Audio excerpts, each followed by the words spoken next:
오늘 우리가 나눌 하나님의 말씀은 에베소서 4장 13절부터 16절.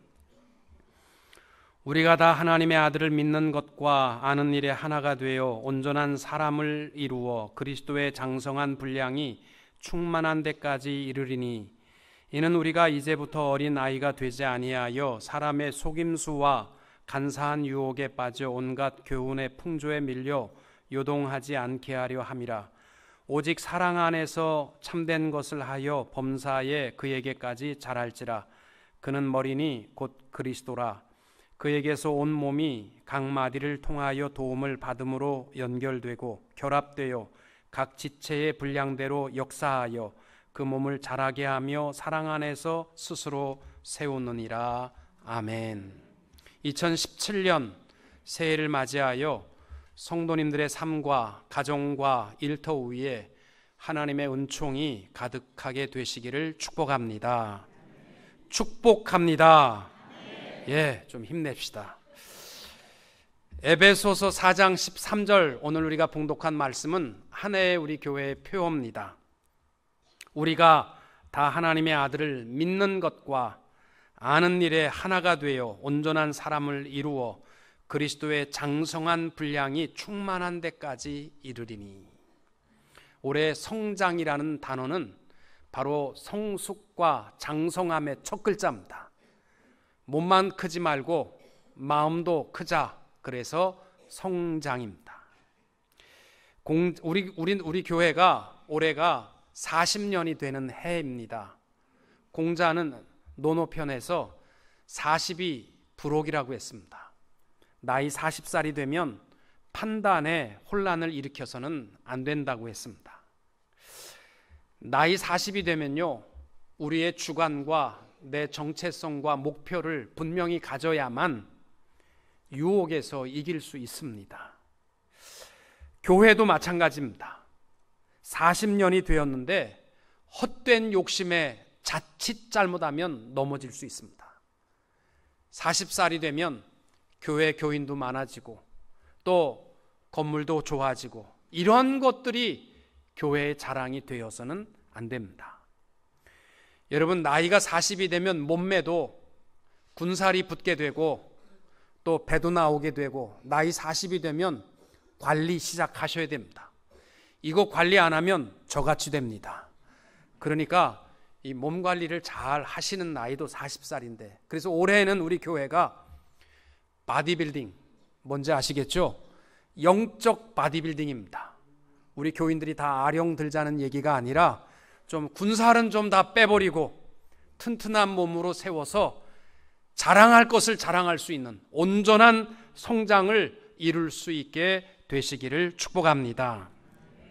에베소서 1장부터 보면은 3장까지 바울이 교리에 대한 말씀을 합니다. 그리고 4장부터 6장까지는 실천의, 그리스도인의 실천에 관한 말씀인데, 그 중에 그리스도인으로서 지켜야 할 첫 번째가 뭐냐면 하나됨이에요.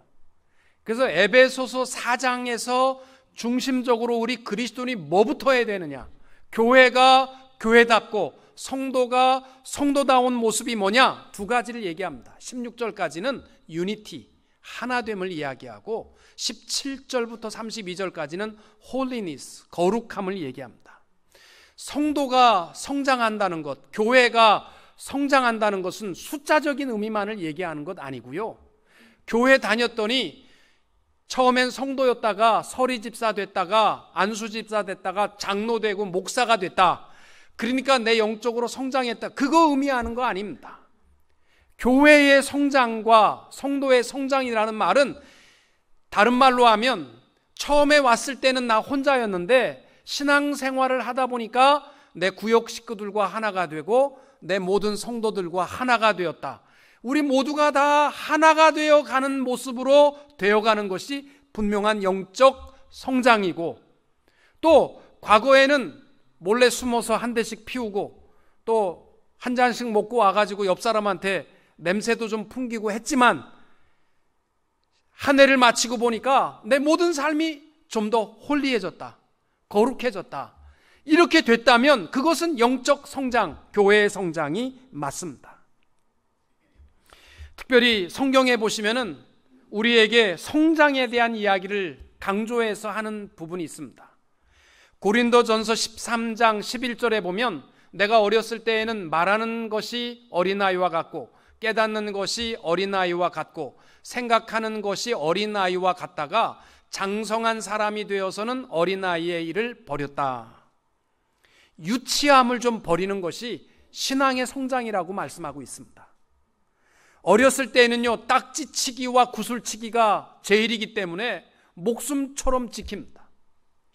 우리 아들들도요, 그 비디오 게임이 뭔지 모르는데 그거 가지고요 목숨을 걸고 좀 버리라고 그래도 안 버리더니 때가 되니까 지네들이 다 갖다가 버리더라고요. 재미없다는 거죠.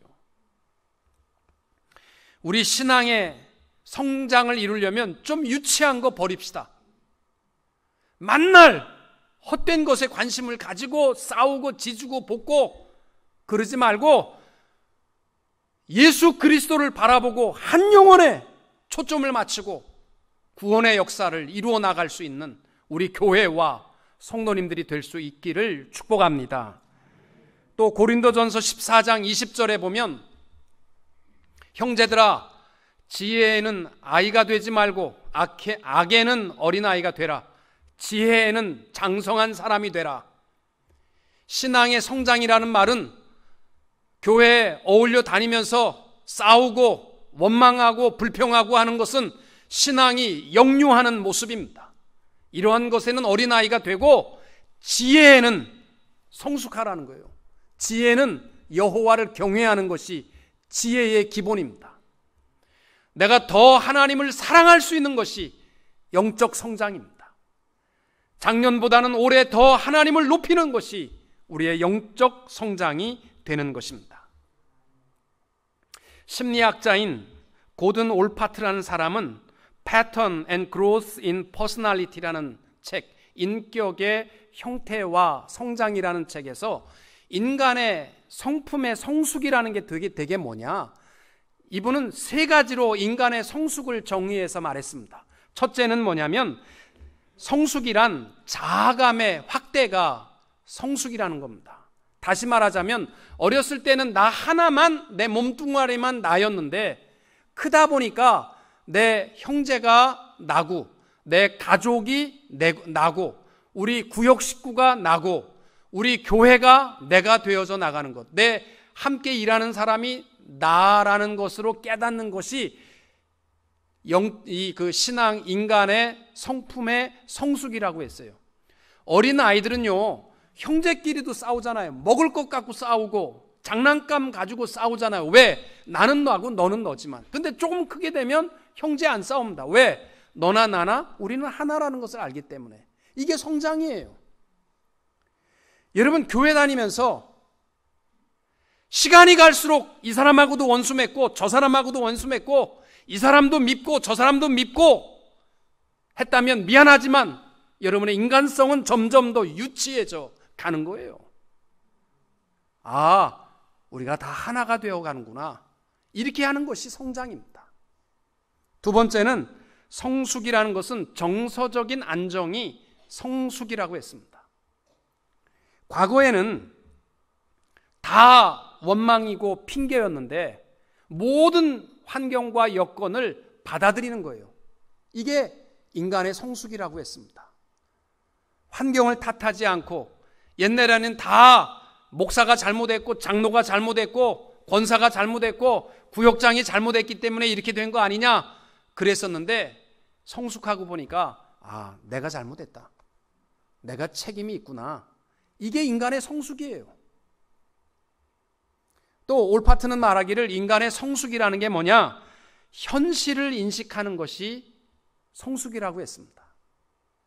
과거에는 오늘만 보고 오늘이 힘들고 어려우면 절망하고 술 한잔 먹어야지만 속이 풀리고 오늘이 풍성하면 해호해서 즐겁고 하는데 인간이 성숙하고 보니까 오늘의 고통이 이게 다가 아니구나.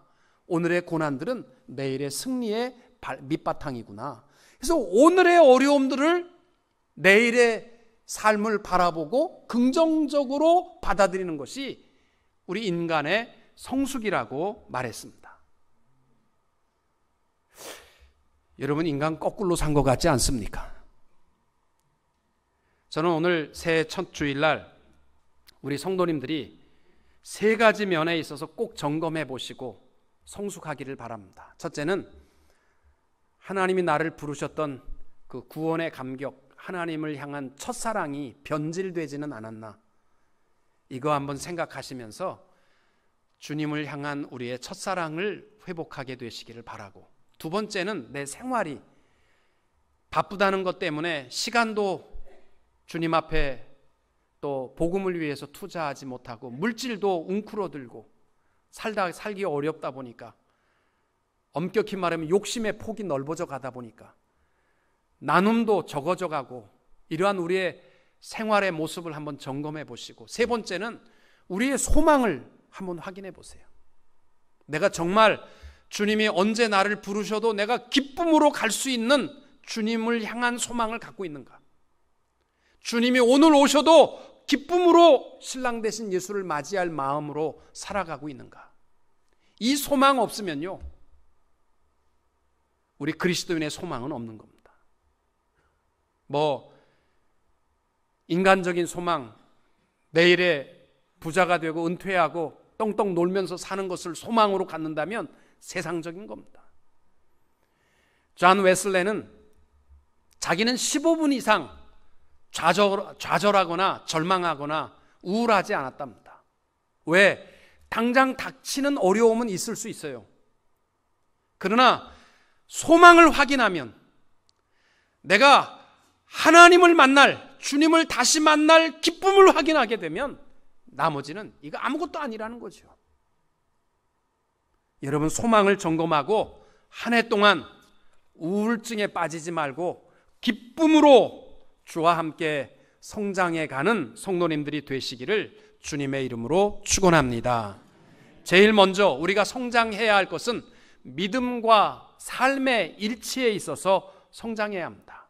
13절에 우리가 다 하나님의 아들을 믿는 것과 아는 일에 하나가 되어 온전한 사람을 이루어 그리스도의 장성한 분량이 충만한 데까지 이르리니, 바울이 로마 옥중에서 에베소 교회를 향하여 부탁하는 것은 뭐냐면 믿음과 삶이 일치되라는 거예요. 여러분, 오늘날 교회를 보세요. 옛날 목사님과 같이 예수 믿으세요, 그래야 구원받고 천국 갑니다, 이렇게 설교해가지고는요 교인 다 떠나요. 여러분, 인터넷이나 셀룰라 폰 가지고 열면요 전 세계의 유명한 석 박사님들, 목사님들이요 설교가 다 나옵니다. 그래서 요새 목사하기가 너무 어렵습니다. 다 나와요. 뭐가 몰라서, 우리가 옛날은요 몰라서 못 섬겼지만 요즘은요 말씀 홍수 시대입니다. 신앙 서적도 보시면은요 저도 다 뭐가 나온지도 몰라. 교인들이 목사님 읽어보셨어요? 그런데요 미안하지만 책 이름도 모르는 게 너무 많아요. 그런 홍수 시대에 우리가 살아가는데 왜 교회가 점점 더 세상 앞에 싸우고 원망하고 헤어지고 불평하고 분열하고 갈등이 많고, 왜 사람들 앞에 손가락 받는 교회로 전락하고 있습니까? 이유는 단 하나입니다. 믿음과 삶이 다르기 때문이에요. 어린 아이들이 병원을 가게 되면 머리를 재고 몸무게를 재고 키를 재는 이유가 뭐예요? 나이에 걸맞게 자라고 있는가를 점검하는 것 아닙니까? 교회를 오래 다녔다고 해서 더 편협하고 속 좁은 생각을 하지 말고 우리의 믿음의 분량만큼 삶 속의 아름다운 향기로 나타날 수 있게 되시기를 축복합니다. 성장이라는 것은요 하루아침에 되는 것 아닙니다. 사람이 크기까지도요, 만약에 오늘 자고 일어났는데 우리 베이비가, 아기가 무슨 2m 거인이 됐다, 그런 거 좋아할 사람 누가 있어요? 조금씩 자라는 겁니다. 과일도 꽃이 맺고 또 열매가 맺어져서 한 계절을 지나야 맛있는 과일이 되듯이 우리의 신앙의 성숙을 위해서 올 한 해 동안 우리가 부단히 노력하고 고난과 열정을 가지고 이겨나갈 수 있게 되시기를 축복합니다. 꼭 올해는요, 믿음과 삶이 따로 국밥이 되지 마시고 믿음과 삶이 일치되시기를 축복합니다. 이런 이야기가 있어요. 한 사람이 어느 나라 외국을 방문했는데 공항에 도착하자마자 보니까 그 비행기의 승무원들이 다 맨발로 살아가는 겁니다. 공항에 내려보니까 공항 관계자들도 다 맨발로 살아가는 거예요. 이 추운 겨울에 눈밭에서 맨발로 살아가는 사람들이 이상해서 외국인은, 아니 이 나라는 신발을 잘 모르십니까? 신발이 얼마나 좋은지 모르십니까? 그랬더니 무슨 소리세요? 우리 다 압니다. 우리나라의 헌법 제1장 1조 1항에 보면 국민 복지를 위하여서는 신발이 없어서는 안 되는 필수품이며 신발이야말로 동상, 자상, 염증, 통증으로부터 국민의 발을 보호한다. 이렇게 쓰여 있습니다. 그런데 맨발인 거예요. 왜 안 신으십니까? 안 신는다기보다는 뭐 그런 게 있습니다. 그렇게 하고 넘어갑니다. 이 사람이 식당을 가서 어느 젠틀맨이 양복을 잘 입고 있는데 맨발이에요. 왜 맨발입니까? 아, 그런 게 있습니다. 외국인이신 것 같은데 제가 친절하게 관광 서비스를 해드리겠습니다. 그리고 시내를 나가보니까 뭐 너무너무 웅장한 건물들이 곳곳에 서 있어요. 이게 뭡니까? 그랬더니 신발 공장입니다. 아니, 이 많은 데서 신발이 나옵니까? 신발을 만들기보다는 신발에 대해서 논의를 주로 합니다. 유명한 강사를 모셔다가 신발이 얼마나 유용한가를 이야기하고 또 강연회도 지난주에 성대하게 끝났습니다. 그런데 왜 신발을 안 신으시는가요? 그런 게 있습니다. 이 사람이 가서 비싸게 주고 신발을 사다가 선물을 줬다는 거예요. 그랬더니 이 사람들이, 손님, 우리가 비싸서 안 신는 게 아닙니다. 사방을 보십시오. 다 안 신었지 않습니까? 그래서 자기도 안 신는다는 거예요. 이 이야기가 웃음의 얘기 같지만 미국의 현실이에요. 미국의 헌법 제1조 1항부터 시작되는 게 뭐예요? 하나님은 절대적 축복자로 명시하고 있습니다. 우리는 하나님을 신뢰한다라고 되어 있습니다. 그런데 이 나라에 웅장한 교회와 신학자들은 많은데 삶 속에 신앙생활을 하는 사람은 없어요. 다 안 하니까 나도 안 해요.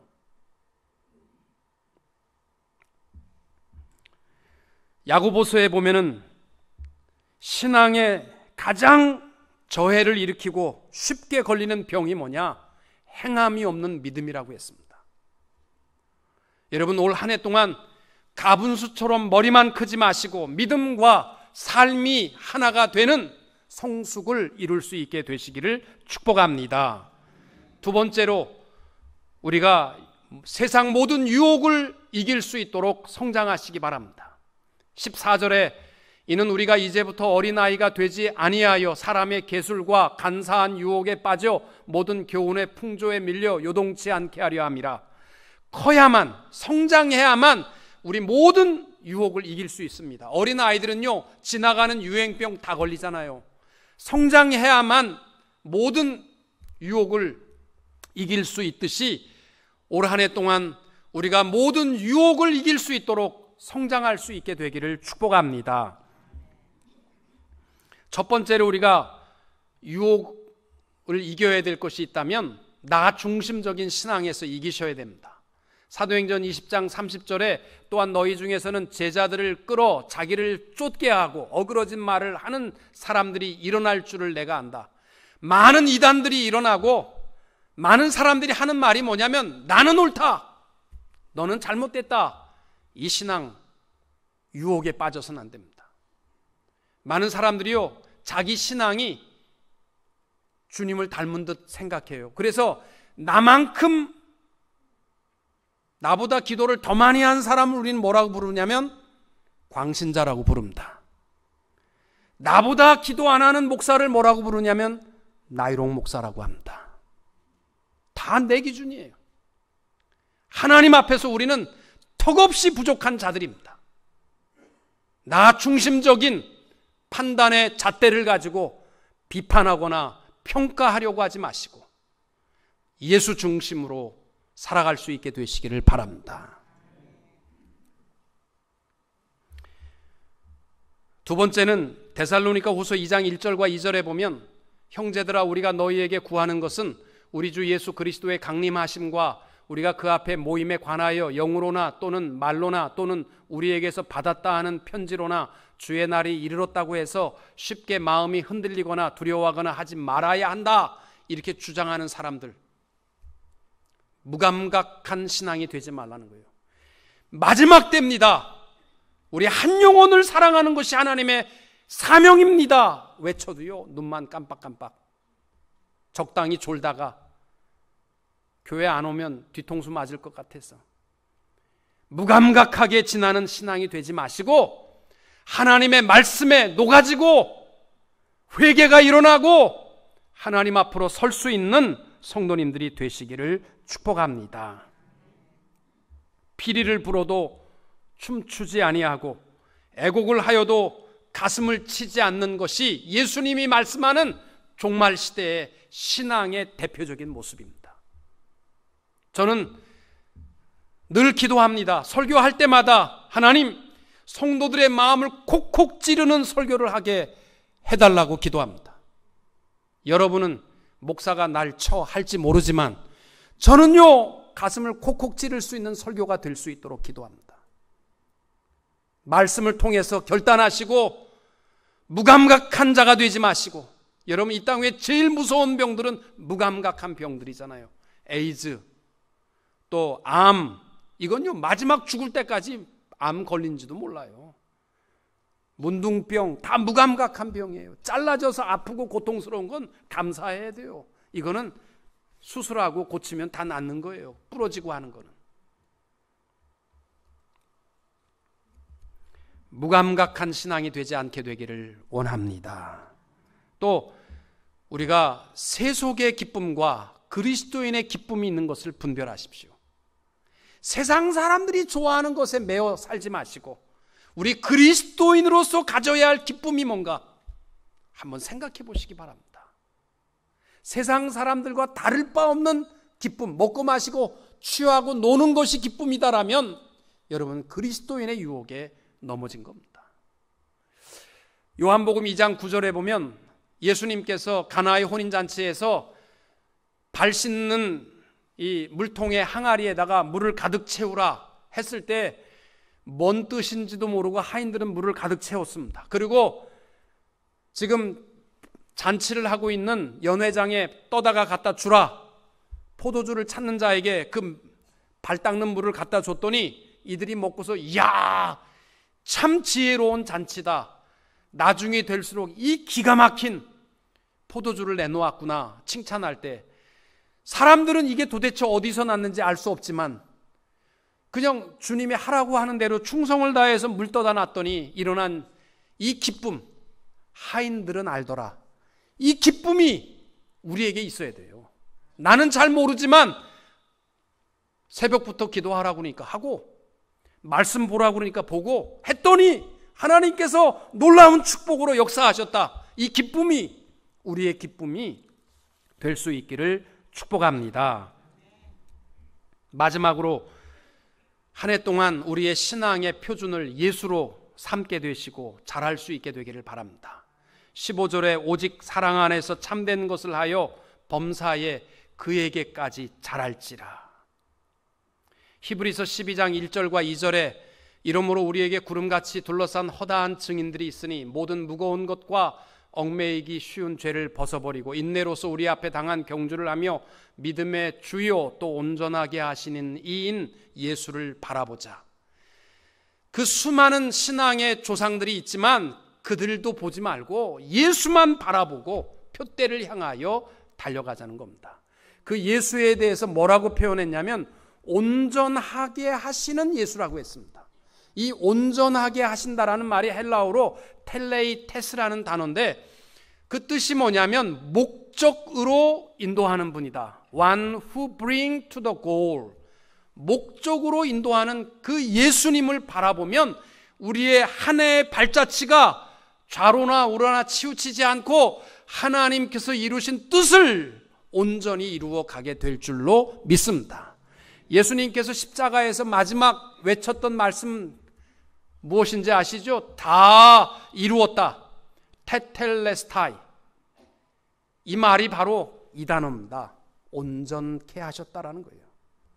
새해 첫날부터 우리의 목표를 온전하게 하시는 예수를 바라보면 12월 31일 날 우리가 누릴 축복은 뭐냐면 다 이루었다. 하나님께서 우리에게 주신 사명과 축복을 다 이루었다. 온전한 성취의 축복을 누리게 될 줄로 믿습니다. 예수를 바라보고 한 해를 달려가게 되시고 아무리 힘들고 어려워도요, 하나님이 나와 함께 하시는 하나님의 자녀라는 사실을 잊지 않게 되시기를 축복합니다. 여러분, 마크 트웨인의 왕자와 거지라는 소설이 있습니다. 거지와 왕자가, 세상 일이 궁금한 왕자가 잠깐 옷을 바꿔 입었습니다. 그런데 다시 거지가 왕자의 자리에 돌아서는 것은요, 쉽지 않습니다. 누가 믿어줘야죠. 겉모습이 그렇게 중요합니다.